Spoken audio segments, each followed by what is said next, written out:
Armas de alta tecnología. Episodio 2. Tanques. Estos soldados de caballería acorazada están de maniobras, no en guerra. Pero saben que, llegado el caso, tendrían el mejor y más mortífero carro de combate del mundo. El M1A2 Abrams.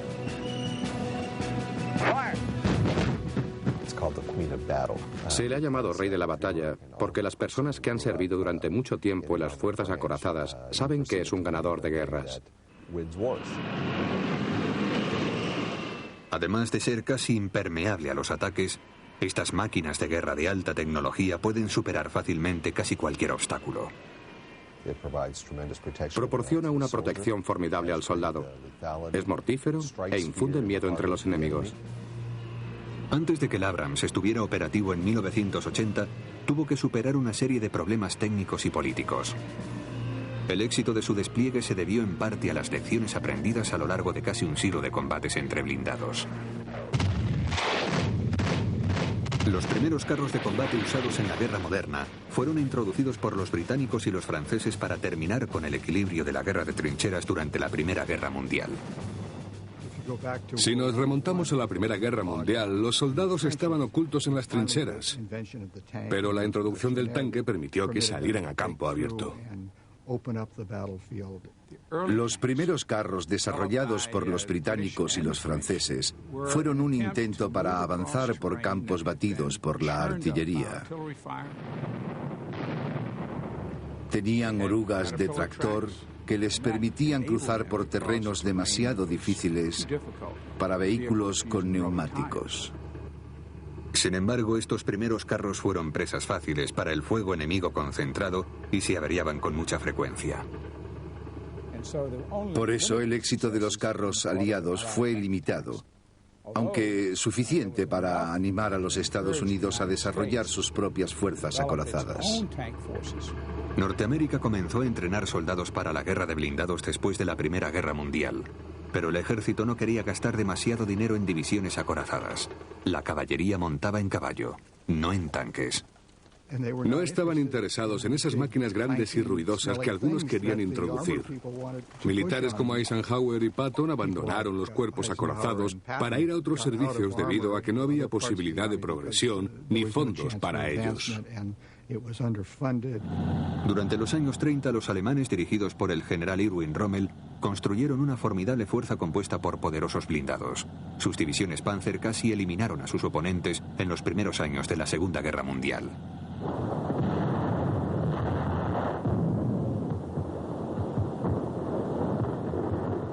Rommel fue un elemento clave en el desarrollo de la Blitzkrieg, o guerra relámpago.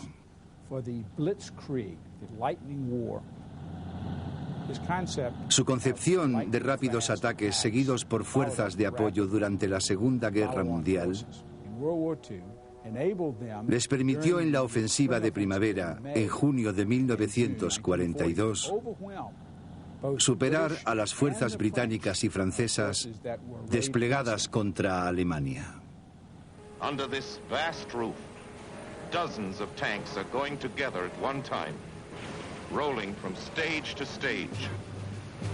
Cuando Norteamérica entró en guerra en 1941, las fábricas de automóviles del Medio Oeste se aprestaron rápidamente a suministrar al ejército sus primeros tanques Sherman. Los Sherman eran más pequeños y ligeros, con menos protección que sus oponentes alemanes. Su tamaño y diseño los hicieron presas fáciles para los proyectiles perforantes de los carros germanos. El Sherman era muy vulnerable. Una de las razones se debía al uso de gasolina como combustible. Si resultaba alcanzado, la gasolina ardía enseguida. Los soldados de ambos bandos lo llamaban el Ronson, como el encendedor. A consecuencia de esto, el general Dwight Eisenhower, el comandante aliado, pidió un tanque con mayor protección. El general Marshall, que era el jefe del Estado Mayor, le dijo a Eisenhower: Si les pusiéramos más protección, no podríamos trasladarlos desde Detroit hasta los puertos, porque no podrían pasar por los túneles o subir a los barcos. Tenemos que llevarlos en tren. Y si fueran mayores, no podrían pasar por los túneles ferroviarios. Sin embargo, las fuerzas acorazadas americanas en Europa, especialmente las que estaban al mando del general George Patton, un experto en tácticas de blindados, pudieron vencer esas dificultades aprovechando la superior velocidad del Sherman. De esta forma, los americanos pudieron atacar a los carros alemanes por donde tenían menos protección, los costados y la parte trasera. También disponían de la ventaja numérica. Durante la guerra se fabricaron 50.000 Sherman.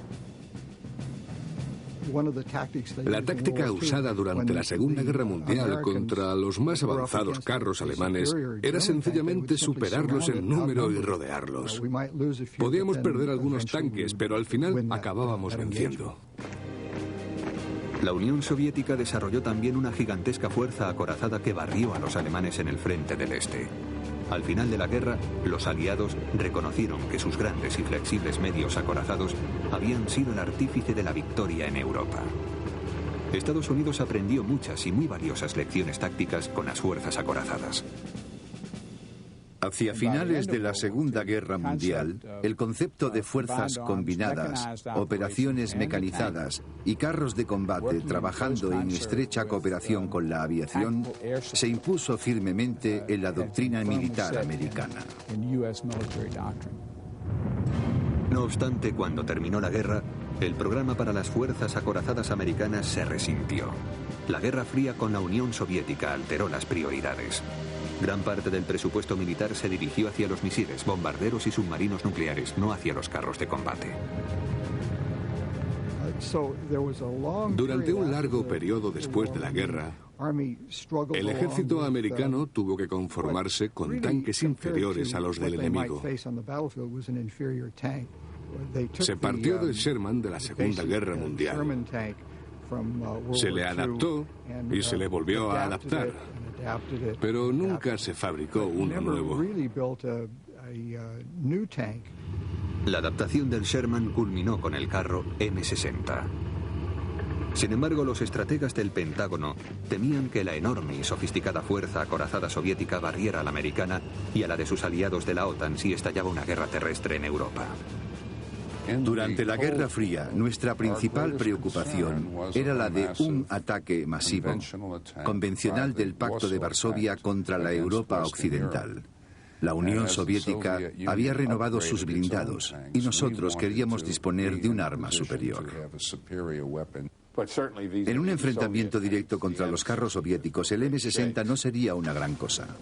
Por eso, en 1963, el secretario de Defensa, Robert McNamara, decidió que los americanos y los alemanes debían unir sus fuerzas para construir un carro superior para toda la OTAN. I was delighted with the results. An agreement to enter into joint research and development projects, the first of which will be the development of a new main battle tank to be jointly financed by our two countries. Fue llamado MBT-70 o carro principal de batalla 70 por el año en que sería desplegado. No obstante, el programa comenzó enseguida a tener dificultades. Conforme maduraba el programa, cada vez aparecían más y más diferencias debidas a las prioridades nacionales. Empezó a desintegrarse en todos los aspectos. Por ejemplo, los Estados Unidos usaban pulgadas y los alemanes el sistema métrico. Se decidió que el equipo desarrollado por los alemanes sería métrico y el americano estaría en pulgadas. Finalmente se llegó a un compromiso. Los alemanes ganaron. Se usaría el sistema métrico cuando las piezas se juntaran.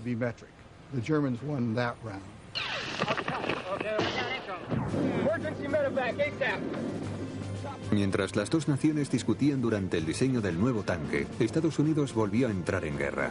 Esta vez en la jungla, en los arrozales y en las tierras altas del Vietnam. El terreno dificultaba la eficacia de los blindados. Yo estaba al mando de una división de caballería acorazada. Disponía de 9 tanques M48A3. Con ellos podía ir a cualquier lugar. Atravesaban la jungla derribando los árboles. Se tardaba, pero íbamos a todas partes. De vez en cuando nos atascábamos en los arrozales o en las charcas. Durante el monzón debíamos tener mucho cuidado. El general William Westmoreland, comandante de las fuerzas americanas, no estaba convencido de que los blindados desempeñaran un papel preponderante en una guerra de guerrillas como Vietnam. El helicóptero, en cambio, se convirtió en el sureste de Asia en el arma más poderosa del ejército. Basándose en las lecciones de Vietnam y en la movilidad de los helicópteros, se dijo que el tanque era un dinosaurio y que no volvería a ser usado en el campo de batalla. El carro de combate, de acuerdo con los críticos, estaba muerto. Pero este epitafio resultó ser prematuro. La mayoría de las personas relacionan a Fort Knox con las reservas de oro. Para los militares, sin embargo, Fort Knox es el centro de entrenamiento para blindados.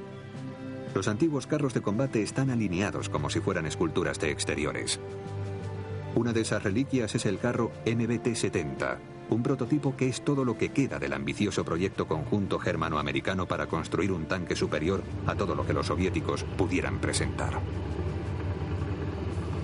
Main battle tank, which is the product of international cooperation, is a German-made automatic transmission that incorporates both converter and lock-up gear ranges. La burocracia de las dos naciones, funcionando a la vez, resultó un obstáculo insuperable.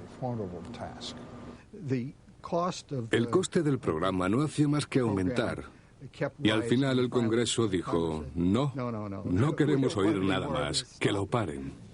El Congreso decidió cancelar un programa en el que el precio de cada carro de combate era de $1.200.000.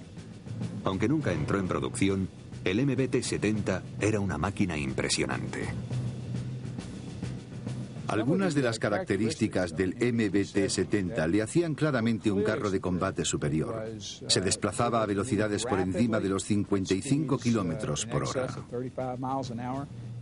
El MBT-70 se construyó para que pudiera elevar la parte frontal, disparar y bajarla otra vez sin necesidad de moverse del sitio. Todo eso cuesta dinero.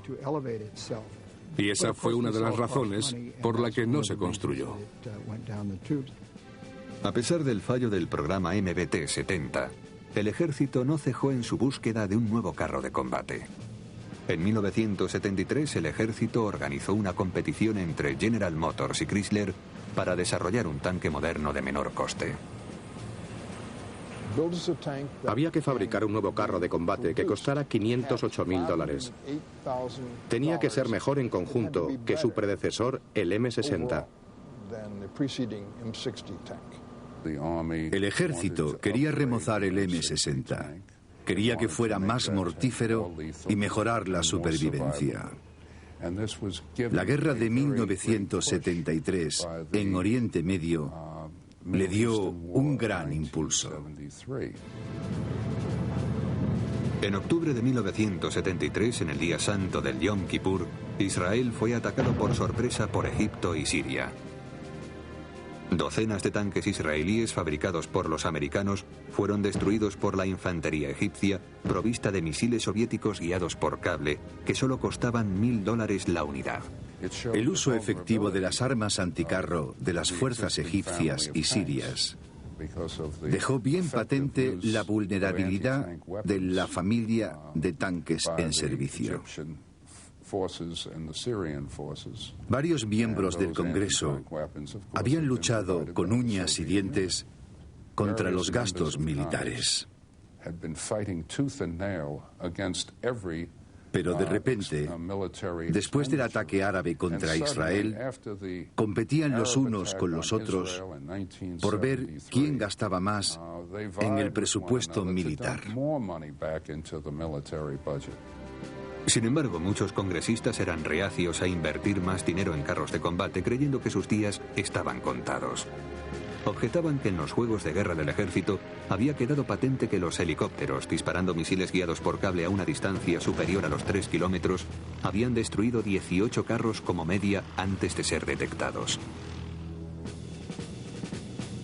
When you invest millions and millions of dollars, even hundreds of millions of dollars in a tank, that could be knocked out by a very inexpensive anti-tank weapon, it becomes a very questionable thing. In fact, it's obvious nonsense. Estando en curso el desarrollo de misiles guiados por láser con una mayor efectividad, muchos predijeron la obsolescencia del carro de combate. Cuando dejé la investigación y desarrollo en el Departamento de Defensa, dije que a la larga estos nuevos sistemas anticarro derrotarían a los tanques. Sin embargo, los defensores de un nuevo carro de combate vanguardista descubrieron algo que los críticos habían pasado por alto.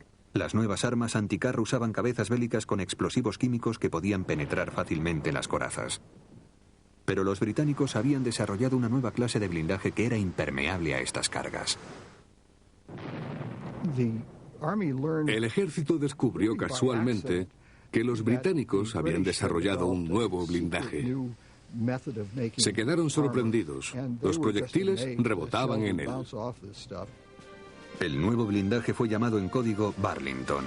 Inmediatamente infundió nueva vida a una máquina que estaba en la lista negra.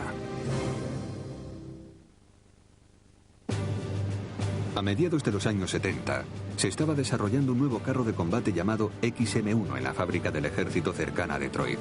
Los trabajadores de la General Motors y de la Chrysler trabajaban en ella para ganar el contrato. Esta competición era especialmente dura para Chrysler, que había construido los antiguos tanques del ejército.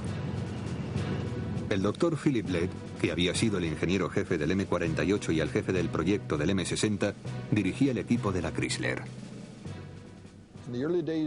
Desde los primeros días de la competición, nuestro equipo sintió la necesidad de ganar el contrato. Al comenzar el trabajo les recordé que esta no era una materia de vida o muerte, era todavía mucho peor. Ambas compañías habían creado prototipos aprovechando las lecciones aprendidas con el MBT-70 y la guerra árabe-israelí del 73.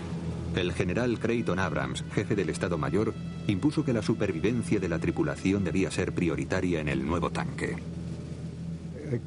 Una persona clave fue Craig Abrams, uno de los jóvenes jefes de tanque de Patton en Europa. Realizó incursiones espectaculares contra los alemanes. Fue quien tomó la decisión de que se pusiera la suficiente protección para la tripulación. Para algunos, el carro resultó demasiado pesado. Creo que en nuestra nación existe la tradición de conseguir la mayor seguridad para la vida humana, probablemente tanto como en el país que más. Y tiene un objeto práctico. Si una tripulación sobrevive, podrá combatir al día siguiente. El nuevo blindaje inventado por los británicos y mejorado por los americanos hizo posible esta supervivencia. El blindaje se componía de varias capas protectoras, todavía secretas, que recubrían el casco de acero. Era extremadamente pesado. Un blindaje especial requiere un volumen mayor. Recubre varias áreas del carro con un espesor del orden de varias decenas de centímetros. Los ingenieros se vieron forzados a instalar un nuevo motor de 1500 caballos de potencia para impulsar al tanque de 60 toneladas. Quizá el problema más difícil de resolver fue la elección del motor. Los alemanes y el ejército habían usado durante años buenos motores diésel. Tenían mucha experiencia y les gustaba el diésel. Por eso General Motors usó un motor diésel. Pero el equipo de Chrysler empleó algo totalmente distinto. Su tanque llevaba una turbina, similar a la de los reactores y helicópteros. Escogimos la turbina principalmente por su fiabilidad. Otra ventaja era su peso ligero, unos 1000 kilos más ligera que el diésel usado en aquellos días. Eso significaba que podíamos dedicar más peso al blindaje. La turbina era más silenciosa y limpia. El tanque podía acercarse sigilosamente al enemigo. También tenía mucha aceleración. Pasa de estar parado a alcanzar gran velocidad en un tiempo muy corto. La velocidad es de 96 kilómetros por hora. Su turbina le permite saltar los obstáculos pero consume mucho combustible. Y dentro del ejército nos hacíamos la pregunta de si debíamos elegir esta nueva planta de potencia en lugar de seguir con el conocido y probado motor diésel. Era arriesgado. No estábamos seguros de si el ejército nos elegiría. No había otro carro de combate en el mundo que tuviera turbina. La decisión era especialmente importante para Chrysler. La compañía tenía problemas financieros y necesitaba el contrato.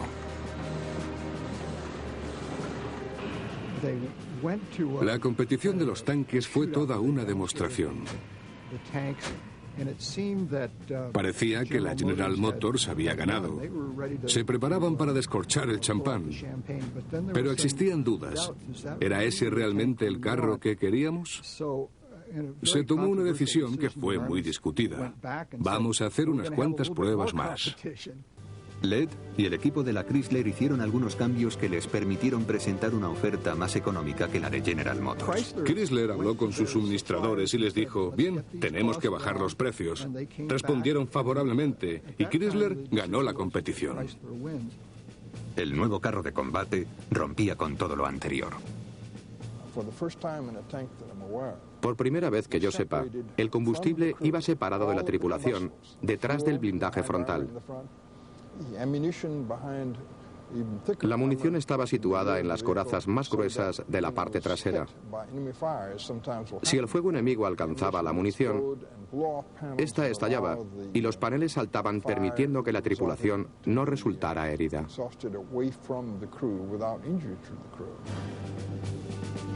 Un visor térmico permitía a la tripulación escoger cuidadosamente los blancos por la noche. Unos nuevos ordenadores digitales sustituyeron a los analógicos, aumentando la precisión de la balística. Disponían de telémetros de láser y de un avance revolucionario. El tanque podía disparar casi con la misma precisión en marcha que estando parado. Teníamos que desarrollar un sistema de estabilización que mantuviera la línea de tiro fija al objetivo, mientras el vehículo se desplazaba saltando y dando vueltas por el campo. Es mucho más fácil estabilizar los giróscopos que un sistema ligero de visor de cruz.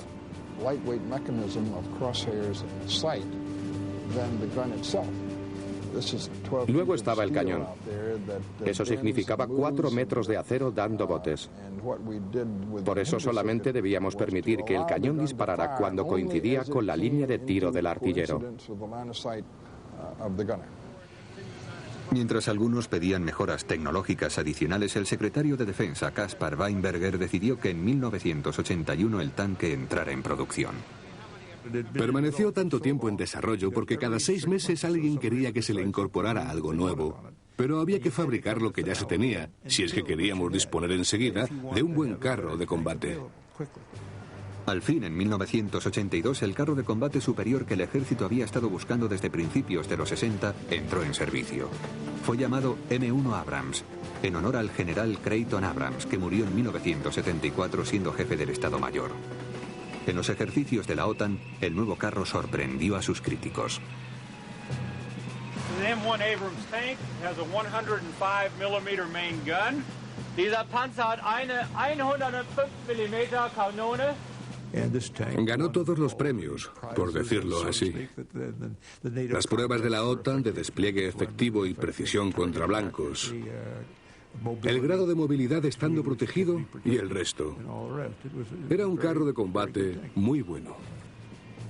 Se enviaron la mayoría de los Abrams a Alemania, donde fueron recibidos por las fuerzas acorazadas norteamericanas. El M1 era tan superior a todo lo anterior que se enamoraron de él desde el soldado más joven hasta el comandante de batallón, como yo. Mi conductor me dijo: mi coronel, esto es como volar un reactor con orugas. Y tenía razón.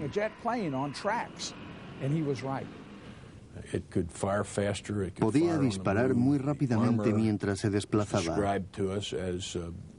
Su blindaje fue descrito como impenetrable ante cualquier arma anticarro soviética. Una de sus grandes virtudes era la supervivencia de la tripulación. El M1 fue crucial en la estrategia para impedir la invasión de Europa por parte soviética. Era muy importante disponer del M1 cuando se hablaba de una guerra terrestre en Europa. Era un gran factor de disuasión y además hizo que los soviéticos se pensaran dos veces si podrían llegar al canal en 30 días. La amenaza de una guerra a gran escala en Europa fue disminuyendo después de que cayera el muro de Berlín en 1989 y la Unión Soviética comenzara a desintegrarse. El M1 no vio la acción en Europa, pero muy pronto tuvo otro destino.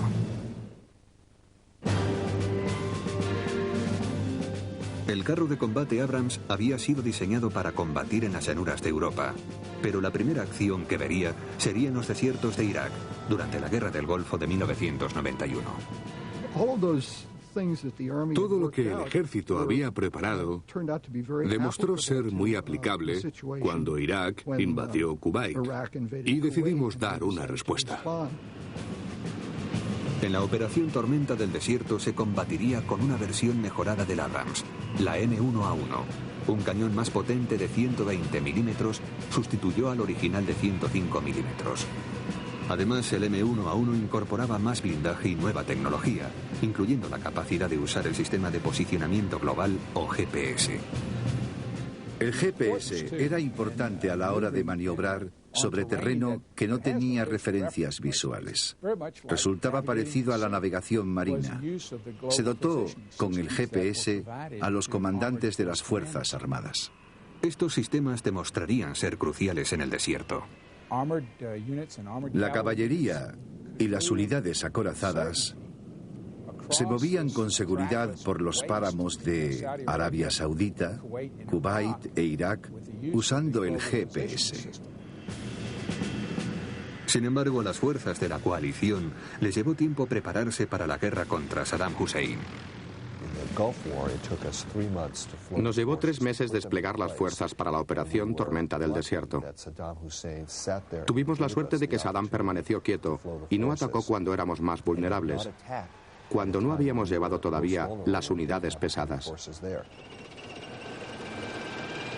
El despliegue de los Abrams se retrasó debido a que tenían que ser transportados desde sus bases en los Estados Unidos y Alemania en barcos especiales o uno a uno a bordo de cargueros C-5, el único avión lo suficientemente grande para llevar uno de estos tanques. Cada M1A1 pesaba 67 toneladas. Es muy pesado y requiere su propio transporte, además de que un vehículo de servicio debe estar cerca. No es muy bueno consumiendo combustible. No toda la culpa era de este carro. La fuerza aliada era enorme y su transporte muy difícil. Aunque los Abrams comenzaron a ser desplegados en 1986, muchos carristas los manejaron por primera vez mientras esperaban que las incursiones aéreas ablandaran a las fuerzas iraquíes. El ejército había decidido que solamente el M1A1 con su gran cañón, no la versión M1, participaría en la invasión terrestre.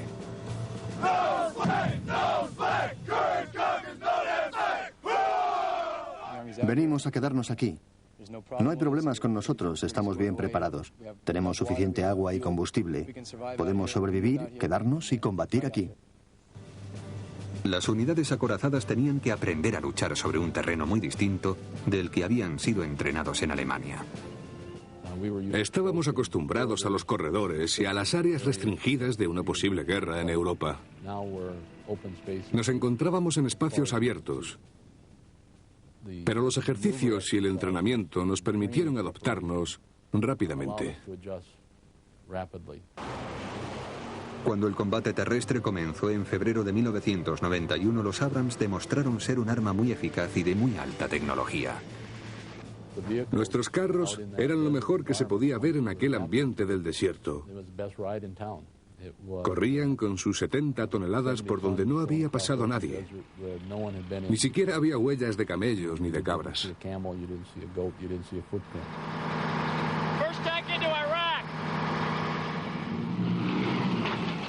Los carros podían maniobrar y virar bruscamente hacia sus objetivos, incluso bajo tormentas de arena y el espeso humo de los pozos cubaitíes ardiendo.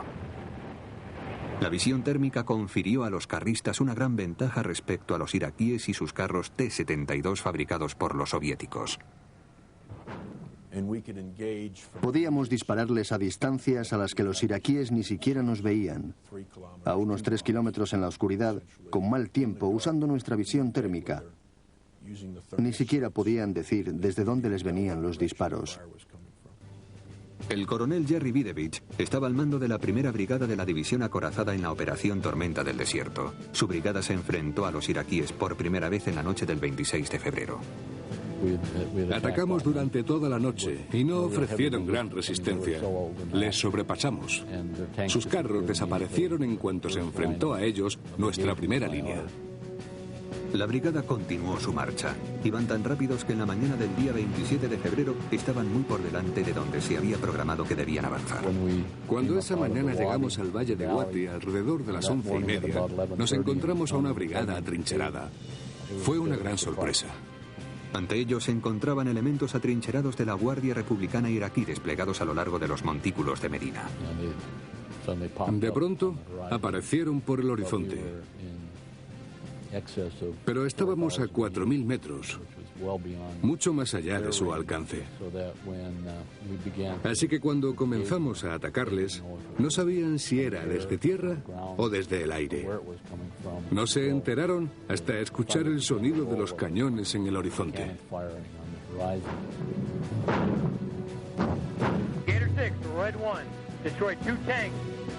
La brigada acorazada americana estaba demasiado lejos para divisar a los iraquíes a simple vista, pero sus visores térmicos distinguían claramente al enemigo. Los ordenadores de los misiles dirigieron con precisión el fuego de los cañones. Podían elegir entre quedarse y morir o huir con sus vehículos y morir. Algunos eligieron las dos cosas. El combate duró 45 minutos, brigada contra brigada.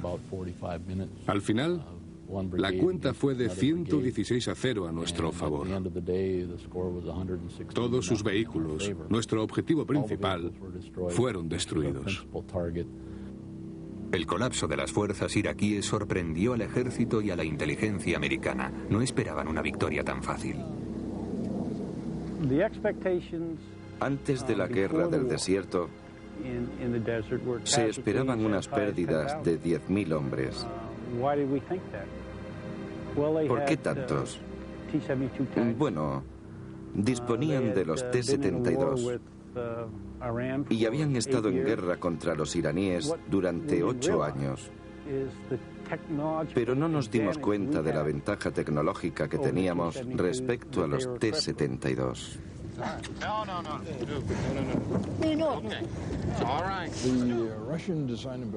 Los tanques diseñados y construidos por los rusos tenían un defecto fundamental. Yo diría que catastrófico. La tripulación y las municiones iban en la misma cámara. Si un proyectil perforante entraba, la munición estallaba.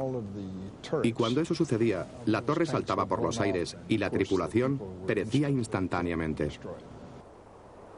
Más de 3.000 carros de combate iraquíes fueron destruidos. Sus bajas fueron muy graves. Más de 1.800 Abrams fueron desplegados en la Guerra del Golfo. Solamente 18 resultaron dañados.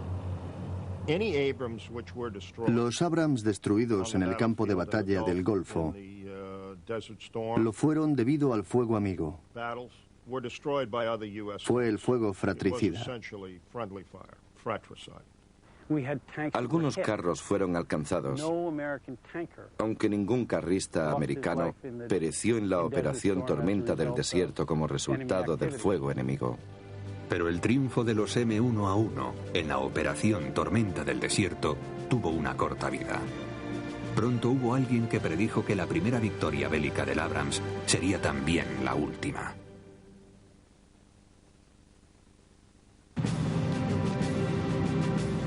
El fin de la Guerra del Golfo coincidió con el final de la Guerra Fría. Con la caída de la Unión Soviética y del Pacto de Varsovia, los fondos militares americanos comenzaron a evaporarse. El presidente Bush presentó un plan para reducir en un 40% las Fuerzas Armadas. Hubo muchos que se preguntaron cuál sería el papel del ejército después de la Guerra Fría. El ejército quería actualizar sus Abrams a la nueva versión, la M1A2. Pero el Congreso era reacio a aprobar los fondos para el programa. We're proud to serve. We need your support for a budget which is drastically changed from the budgets of the past. Después de la Guerra del Golfo nos encontramos con la opinión en contra del presupuesto del ejército. Teníamos que convencerles de que era conveniente pasar al nuevo carro, pero por decirlo así, no vendimos la moto. Irónicamente, fueron los sauditas los que mantuvieron vivo al nuevo tanque al sustituir sus antiguos modelos con el M1A2. Compraron el M1A2 cuando nosotros no teníamos recursos para hacerlo, ni apoyo político en el Departamento de Defensa. Fue una suerte que lo compraran, porque así la línea de producción siguió abierta. Al final el Congreso estuvo de acuerdo en actualizar los Abrams al modelo M1A2. Pero la oposición en el Congreso no era solamente por los fondos. Muchos congresistas creían que el carro de combate ya no era un arma efectiva.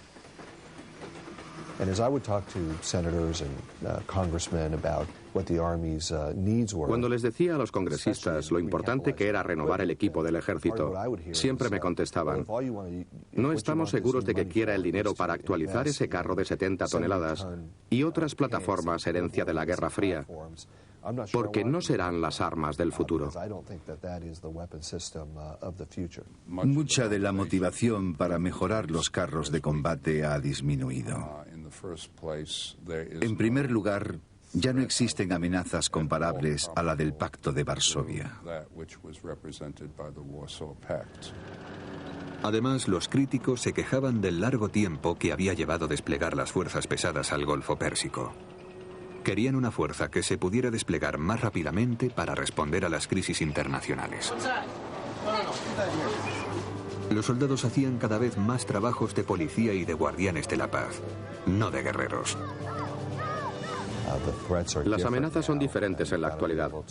Tienen que llegar antes a los lugares conflictivos y sus tanques de 70 toneladas no pueden hacerlo. Ni pueden operar en muchos sitios porque los puentes no resisten su peso. Son demasiado pesados para las carreteras y demasiado anchos para las calles. Como puede comprobar, el mundo se ha urbanizado. Las ciudades se han convertido en una amenaza real. Los inconvenientes de los carros de combate se hicieron evidentes durante su intervención en los Balcanes en Kosovo en 1999. Los carros se diseñan para ser desplegados donde haya una infraestructura sostenible. En el caso de los Balcanes, esa infraestructura era arcaica y no prestaba soporte a los diversos vehículos. Fue una guerra de 78 días. Se terminó antes de llevar a las fuerzas terrestres al combate. Esa fue una de las grandes lecciones para el ejército. Si su futuro dependía del tanque de 70 toneladas, no tendríamos un papel muy relevante en los siguientes combates porque no íbamos a conseguir del Congreso los fondos necesarios. No podíamos defender adecuadamente a la nación. Reconociendo la nueva situación, el secretario del Ejército, Luis Caldera, y el jefe del Estado Mayor, el general Eric Shinseki, desarrollaron un nuevo plan para el Ejército, creando una fuerza interina de mediana magnitud que pudiera desplegarse rápidamente a los puntos conflictivos. El objetivo para el jefe del Estado Mayor del Ejército es desplegar una brigada en 96 horas a cualquier parte del mundo. El plan contempla 7 brigadas que deben usar vehículos armados ligeros y otros vehículos futuros en lugar de carros de combate. Los M1A2 formarán parte de la herencia de las brigadas para intervenir en caso de necesidad. El mundo ha cambiado, pero todavía existen naciones con carros de combate potencialmente enemigas en un futuro próximo. Pero los retos a los que nos enfrentamos son muy distintos de un combate entre carros. Bosnia, Kosovo, la amenaza terrorista de Afganistán exigen un nuevo enfoque para nuestras fuerzas armadas. Hoy en día hay 2 brigadas en Fort Lewis, Washington, que están entrenándose con vehículos armados ligeros prestados por otros países. Los vehículos con ruedas, no con orugas, para el ejército americano ya están siendo fabricados. Hemos pedido algo revolucionario, un vehículo con ruedas que pueda convertirse en otro con orugas en caso de necesidad. Queremos que encuentren una solución. Si han montado en un carro de combate, sabrán que si se pierde una cadena, es muy difícil volver a ponerla. Por eso las ruedas ofrecen grandes ventajas y en las carreteras se viaja más rápidamente. También son buenos vehículos en la mayoría de los terrenos no preparados. El ejército está estudiando también un futuro vehículo de combate igual de mortífero y con la supervivencia del Abrams de 70 toneladas, pero mucho más ligero. Exige un salto tecnológico y para eso se están estudiando tecnologías de toda clase. La tecnología stealth puede dar una falsa imagen, de forma que cuando disparen acierten a la imagen y no al vehículo. Puede que vuele, quién sabe. Podría levitar sobre el suelo. No conozco la respuesta, ni creo que nadie la tenga. Mientras tanto, en Fort Knox, los soldados de la caballería acorazada se entrenan en simuladores de M1A2 SEP, la última versión del Abrams, el carro de combate más sofisticado del mundo. Disponen de visores que llegan al doble de distancia que en la operación Tormenta del Desierto. Su protección es también mayor. Su poder destructivo es muy superior comparándolo con cualquier otro tanque. Un visor térmico separado para el jefe le permite escoger un segundo objetivo mientras el tirador está ocupado con el primero. Una pantalla muestra dónde se encuentran en cualquier momento las fuerzas hostiles y las amigas. Disparar al blanco es ahora algo seguro. Para fallar hay que cometer un gran error o hacerlo intencionadamente.